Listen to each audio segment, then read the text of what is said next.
د سلام په وړاندې کولو سره نن غواړم د کولون یا غټو کولمو او د ریکټوم یا د آخري قسمت د غټو کولمو د سرطانونو په باره کې په لنډ ډول سره خبرې وکړو. په دې مرکه کې کله چې کولون وایو هدف له غټو کولمو ده او کله چې ریکټوم وایي هدف له آخري قسمت د غټو کولمو چې د سیده یا مستقیم کولمو په نامه یادیږي. دواړه ته په ګډه کولورکټل کانسر یا د کولون او د ریکټوم سرطان وایي. مخکې له هر څه په ډیر خلاص شکل سره به د غټو کولمو د اناتومي یا جوړښت په اړه خبرې وکړو. غټې کولمې چې د وړو کولمو له آخري قسمت شروع کیږي او په مقعد ختم کیږي، اسندنګ کولون یا سایده کولون، ترانسورس کولون یا افقی کولون په نامه یادیږي، ډیسندنټ کولون یا نازله کولون او بالاخره له هغه نه وروسته سیګموید کولون او آخري قسمت ریکټوم یا مستقیمه یا سیده کولمې، له هغه نه وروسته مقعد چې یو ډیر مهم او مغلق قسمت ده چې دا د کولمو د محتویاتو د کنټرول یا د غایطه موادو د کنټرول په قسمت کې ستر رول لوبوي. په ساده ډول سره د غټو کولمو عمومي وظیفه د مایعاتو جذب ده.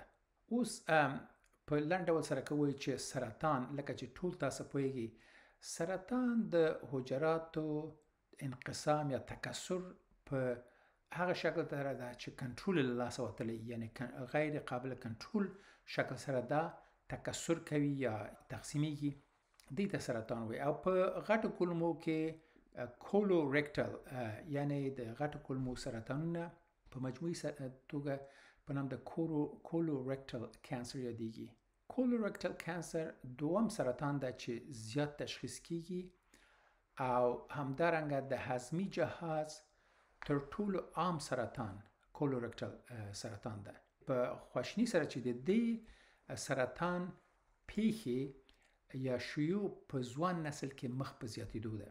لکه څنګه چې ویلې غټې کولمې د هضمي جهاز وروستۍ برخه جوړوي چې د کولون، ریکټوم یا مستقیمه کولمې او مقعد څخه عبارت دي. اوس به په لنډ ډول سره ووایو چې د خطر فاکتورونه یا ریسک فاکتور د کولمو د غټو کولمو د سرطان لپاره کوم شیان دي؟ یو عمر، 50 کلنه چې سن زیاتیږي همغه ریسک یا خطر د کولورکټل سرطان هم پورته ځي یا د غټو کولمو د سرطان خطر هم پورته ځي. نارینه جنسیت دا خپل یو ریسک فاکتور ده. سګرټ څښل، کوم خلک چې سګرټ څښي د هغوی ریسک د کولورکټل سرطان په اخته کېدو زیات ده. هغه خلک چې غذایي رژیم زیاتر سره غوښه او کم پکې فایبر یا الیافي، د دوه ریسک هم د کولورکټل په سرطان مساویدو باندې زیات ده. همدارنګه بعضې مرضي حالات دي چې بعضې اشخاصو کې وجود لري، یو چې دا کولورکټل سرطان اخته کېدو باندې چانس پورته بیایي. یو له هغو ناروغیو نه په نام د پالیپوزس سندروم یادیږي چې بل نوم یې فامیلیل ادنوماتس سندروم یا FAP دی. یو بل سندروم چې په نام د لنچ سندروم یادیږي، دا هم د کولورکټل سرطانونو چانس خطر زیاتوي. نور ریسک فاکتورونه مشخص ډول پالیپونه دي. پالیپ یو اضافي ساختمان ده چې د غټو کولمو کې منځته راځي.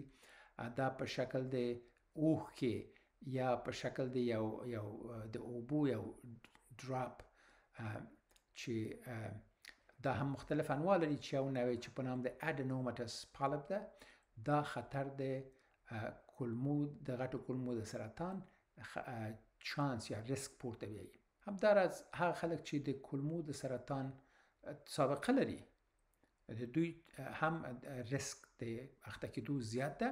هغه کسان چې انفلامټوري باول ډیزیز لري، یعنی د کولمو التهابي امراض، چې دا عبارت له دوه مرضو دی چې یو په نام د ulcerative colitis یا تقرحی کولون یادیږي او بل په نام د کرونز ډیزیز چې تقرحی کولون یا ulcerative colitis مشخص غټې کولمې اخته کوي او کرون ډیزیز یا د کرون مرض کولی شي هر قسمت د هضمي سیستم له خولې نه تر مقعده پورې هر قسمت اخته کړي. د غټو کولمو یا کولورکټل کانسر یا سرطان اعراض او علائم چی دي؟ نظر په دې چې سرطان په کوم قسمت د غټو کولمو کې واقع ده، نښې او علائم یا ساین اند سمپټم فرق کوي. تقریبا 15% د غټو کولمو سرطان په راسته کولمو کې یا په راسته کولون یا اسندنګ کولون کې واقع کیږي او 15% په چپ خوا کې واقع کیږي. په لومړي سر کې کیدای شي چې ناروغي ایسیمپټوماتیک وي، یعنی هیڅ اعراض او علائم ونه لري او نورو حالاتو کې مثلا یو عمده علامه د وزن بایلل په بنفسي شکل سره، یعنی د وزن بایلل بیل دی چې سړی تلاش وکړي چې وزن وبایلي، او همداراز د وسپنې د کمبود انیمیا یا کمخوني ناروغ ستړیا احساس کوي. ممکنه ده چې په نس کې د یو کتلې احساس وکړي. تور رنګه غایطه مواد یا نسناس دی چې په نام د ټاری ډارک سټول یادیږي او د هغه وخت منځ راځي کله چې وینه غایطه مواد سره ګډه سي. د نس نفخ و باد د کولمو د نارمل عادت تغییر کول، مثلا قبضیت یا اسهال، یا په غایطه موادو کې د بلغم یا مخاط شتون. مقعدي تومورونه کولی شي چې هغې کې سره رنګه وینه ولیدل شي چې د غایطه موادو په سطح کې لیدل کیږي، چې البته زیاتر دا په هیموروید یا بواسیر او په اینل فشر کې لیدل کیږي، مګر په مقعدي کنسر کې هم دا لیدل کیږي. سره دې ته باید متوجه واوسي. کیدای شي ناروغ د نس درد ولري یا ټینسمس ولري، چې دا یو احساس چې وروسته له دې چې شخص تقاعد کوي، یعنی لوی جوابچای کوي، بیا هم احساس د مکمل تخلیه نه کوي. د غټو کولمو سرطان څرنګه تشخیص کیږي؟ که چیرې یو یا څو یاد شوي نښانې چې ذکر شوي شخص کې شتون ولري، نو د غټو کولمو د سرطان شتون باید رد شي. د دې لپاره ډاکټر باید لازمي معاینې ترسره کړي. اول د ناروغ طبي تاریخچه اخلي، وروسته فزیکي معاینات کوي او بعد هغه لابراتواري معاینات او ایمیجینګ یا تصویري معاینات کوي. په ډیری مواردو کې د کولوناسکوپي معاینې سپارښتنه کیږي. په دې معاینه کې غټې کولمې په مستقیم ډول سره د یو کمرې په واسطه لیدل کیږي، او که کومه ابنارمالټي یعنی غیر طبیعي حالت او سرطاني کتله په غټو کولمو کې شتون ولري، نو د کولوناسکوپي په مرسته لیدل کیدای شي او د نسج څخه یو کوچنی ټوټه د ازموین له خاطر اخیستل کیږي چې دا په نام د بایوپسي یادیږي، کوم چې دا پاتالوګ ته لیږي او هغه د مایکروسکوپ لاندې ویني او په دې صورت سره قطعي تشخیص وضع کیږي چې آیا دا کتله سرطاني ده یا نه ده. یو مهم مسله په د کولون په سرطان کې، کولورکټل سرطانو کې، سټیجنګ ده. کله چې سرطان د کولون تشخیص د کولون د سرطان وضع شي، بله مرحله سټیجنګ ده. سټیجنګ یو سیستم ده چې د سرطان د تهاجم او خپریدو درجه او د دې سرطاني حجرات انتقال نورو قسمتو د وجود ته پکې تعیین کیږي. او دا یو سیستم لري په نام د TNM ټیومر نود و متاستاسیز، تصنیف ته چې په نام د ډوک سټیجنګ یادیږي، چې دا له صفر نه شروع کیږي. سټیج صفر اول سټیج چې د دې سروایول ریټ یا د ناروغ د ژوندي پاتې کېدو 15 کلو پورې د ژوندي پاتې کېدو چانس په سټیج اول سټیج کې 90% ده، په دوم سټیج کې 80% ده، په دریم سټیج کې 10% ده او په څلورم سټیج کې له 10% څخه لږ چانس ده 15 کالو ده چې ناروغ ژوندی پاتې شي. د کولون د سرطان د تشخیص کولو کې بل ګام د سرطان د مرحلې ټاکل یا سټیجینګ ده. سټیجینګ یو سیستم ده چې د سرطان د تهاجم درجه اندازه کوي او دا چې تر کومې کچې د سرطان حجرې د بدن نورو برخو ته خپرې شوي. د کولورکټل سرطان مرحلې د لاندې موادو په اساس ټاکل کیږي. اول دا چې آیا فزیکی معاینات یا سی ټي سکن یا ام آر آی یا ایکس ری یا نور انځوریز آزموینې سینه کې، نس کې، حوصله کې او یا د بدن نورو برخو کې د کولمو د سرطان د خپرېدو نښې ښیي کنه. او بله مرحله د مایکروسکوپ لاندې د سرطان څخه اخیستل شوي ټوټې یا بایوپسي لیدل مایکروسکوپ لاندې چې ګوري چې نس څه رقم ښکاري، آیا سرطاني ده یا نه ده. د غټو کولمو سرطان 4 سټیجونه لري په عمومي ډول سره 1 2 3 4. لومړی مرحله یا لومړی سټیج کله چې سرطان د کولمو په دیوال پورې محدود ده مګر د کولمو ټول ضخامت نه دی مصاب کړی یا اخته کړی. دومه مرحله کوم چې سرطان د کولمو دیوال ټول ضخامت اخته کړی وي یا مصاب کړی وي. دریمه مرحله کوم چې سرطان د کولمې د دیوال څخه تیریږي او لمفاوي عقدو ته رسیږي مګر د بدن نورو غړو او ارګانونو ته نه دی خپور شوی. او څلورمه مرحله چې سرطان د بدن نورو غړو ته خپور شوی یا میټاستازي ورکړی وي لکه ځګر ته، شش ته او نورو غړو ته. د سرطان سټیجینګ یا د مرحلې تعیین ډیر مهم ده ځکه چې تداوی یا درملنه د همدې د سټیجینګ یا د مرحلو د تعیین په اساس باندې صورت نیسي. لکه څنګه چې ویل د کولورکټل سرطان اوله، دومه او دریمه مرحله یا سټیج د موضعي یا سیمه‌ایز کنسر یا سرطان په نامه یادیږي او درملنه معمولا جراحي ده، کیموتراپي یا کیمیاوي تداوی درملنه سره یا پرته له کیمیاوي درملنه یا کیموتراپي. د کولورکټل سرطان 4م سټیج یا مرحله پرمختللی سرطان بلل کیږي او معمولا د کیموتراپي په واسطه درملنه کیږي مګر د ځینو ناروغانو لپاره د تومور د کتلې د کمولو لپاره جراحي هم استفاده کیږي، بیا کیموتراپي ورکول کیږي چې د دې لپاره چې موثریت زیات شي. د کولورکټل سرطان درملنه تداوی د کولمو سرطان درملنه په عمومي ډول سره جراحي ده او په ځینې مواردو کې ممکن کیموتراپي یا کیمیاوي درملنه هم وکارول شي او ریډیشن تراپي یا د وړانګو په واسطه درملنه په نادره مواردو کې اړینه ده. داسې په خلاص د جراحي او بیا د کیموتراپي یا کیمیاوي درملنه په اړه او د ریډیشن تراپي یا د وړانګو د تراپي یا درملنه په اړه به خبرې وکړو. د کولون د سرطان لومړنۍ درملنه معمولا جراحي ده.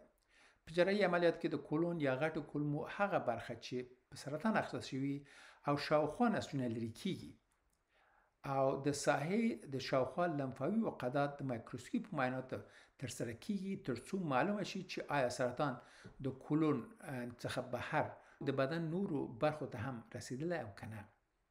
په ډیری مواردو کې د سرطاني برخې له لرې کولو وروسته د کولون دوه نهایته یو له بل سره وصل کیږي چې په دې صورت ناروغ کولی شي د مقعد له لارې تقوت وکړي.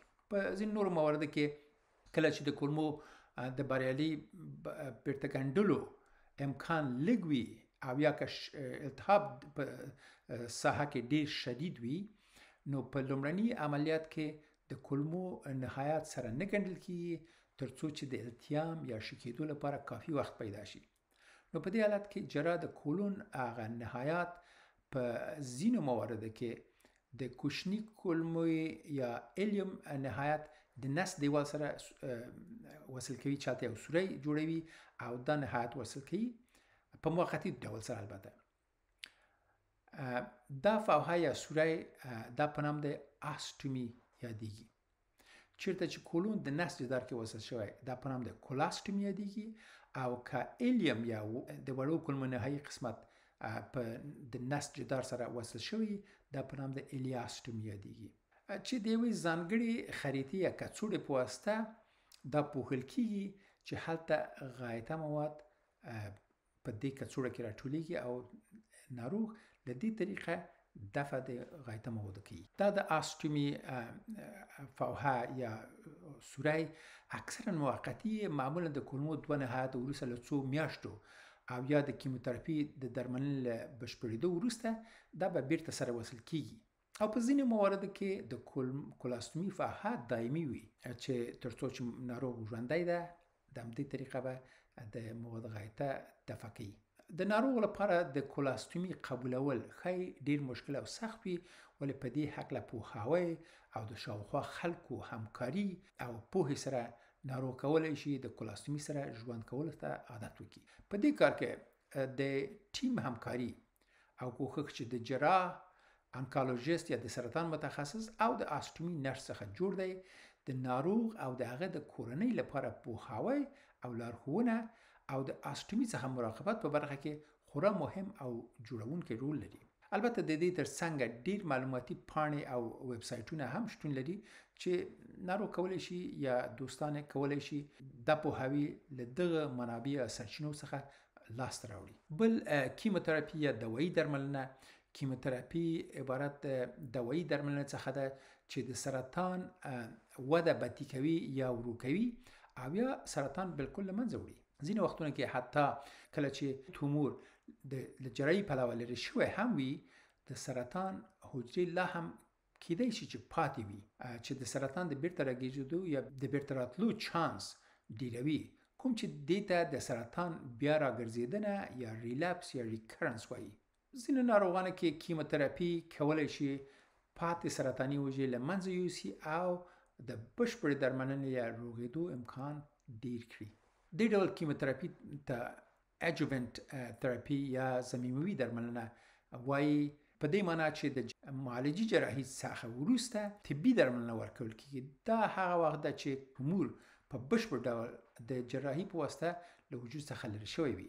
اکثرا دا درملنه یا کیموتراپي د څو سرطان ضد درملو یا انټي کانسر درملو د ترکیب څخه جوړي چې دا په منظم وقفو سره ورکول کیږي او دا خاص پروتوکولونه لري.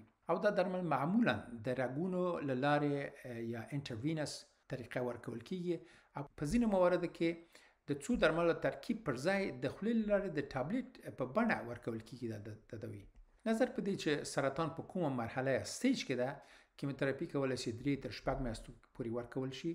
البته معالج طبیب مخکې د درملنې له پیل څخه ټول معلومات ناروغ ته ورکوي، دا چې کوم درمل یا تداوی انتخابونه موجود دي او درملنه څومره وخت نیسي.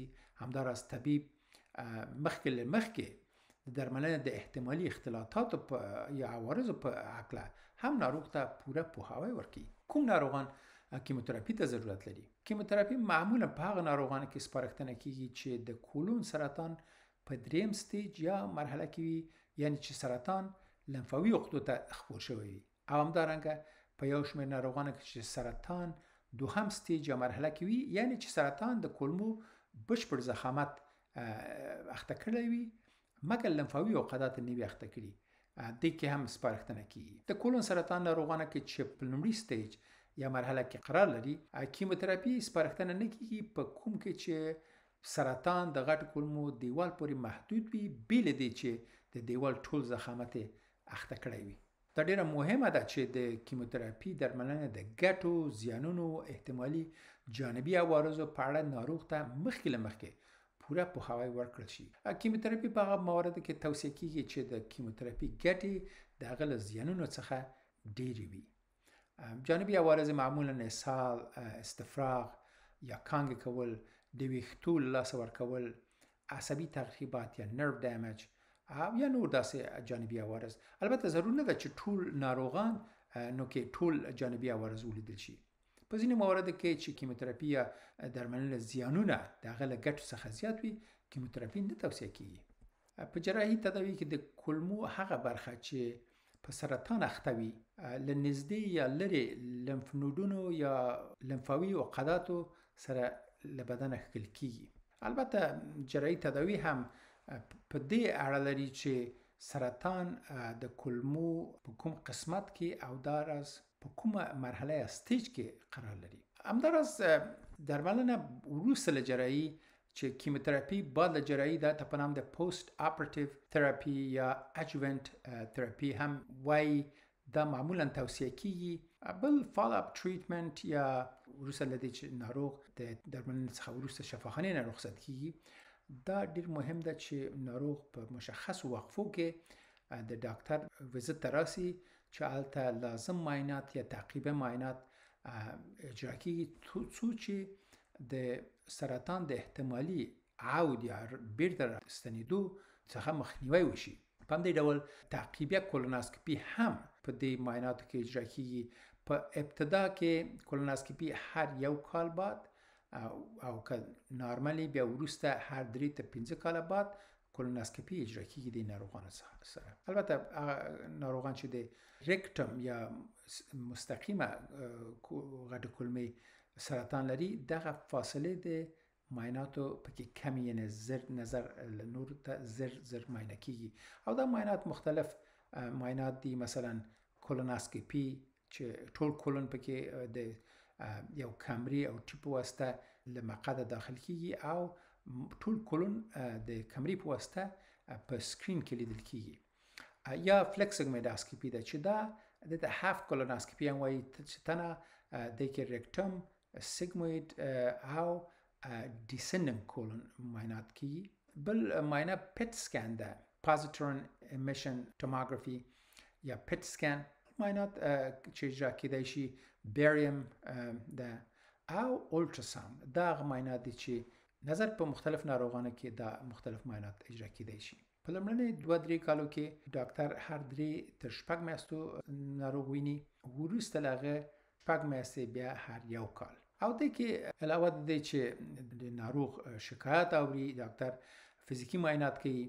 همداراز بعض نور د وینې معاینات هم دي چې یو له دې معایناتو څخه کارسینو امبریونیک انټیجن یا CEA یادیږي چې دا یو ټومر مارکر ده چې د ناروغانو کې چک کیږي چې سرطان احتمالاً عود نوي کړی. همداراز CT سکان معمولاً کم له کمه په کال کې یو دفعه اجرا کیږي. او په هغه ناروغانو کې چې د سرطان 2م سټیج او 3م سټیج دپاره تداوي شوي په هر 3 کالو کې اجرا کیږي. باید ووایو چې هغه ناروغان چې د کولورکټل سرطان سره تشخیص کیږي، چانس د دې چې د دوی کورنۍ غړي هم په ریسک ګروپ کې وي زیات ده، لکه د ناروغ مور و پلار یا مثلا خور یا اولاد. د کولون د سرطان سکرینینګ معمولا په 50 کلنۍ کې شروع کیږي چې په نام د کولون کانسر سکرینینګ یادیږي.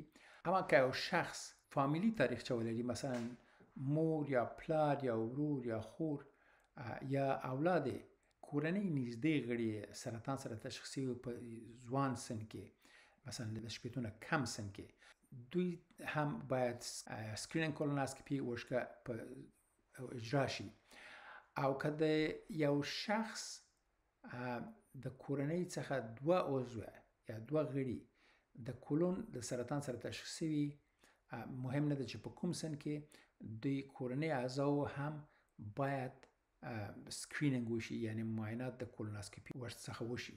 معمولا په دې د کورنۍ اعضاو کې دا سکرینینګ په 40 کلنۍ کې شروع کیږي، یا په هر سن سال کې چې شخص سرطان تشخیص شوی لاغه نه 10 کال مخکې د کورنۍ اعضاو ته سکرینینګ کولونوسکوپي اجرا کیږي.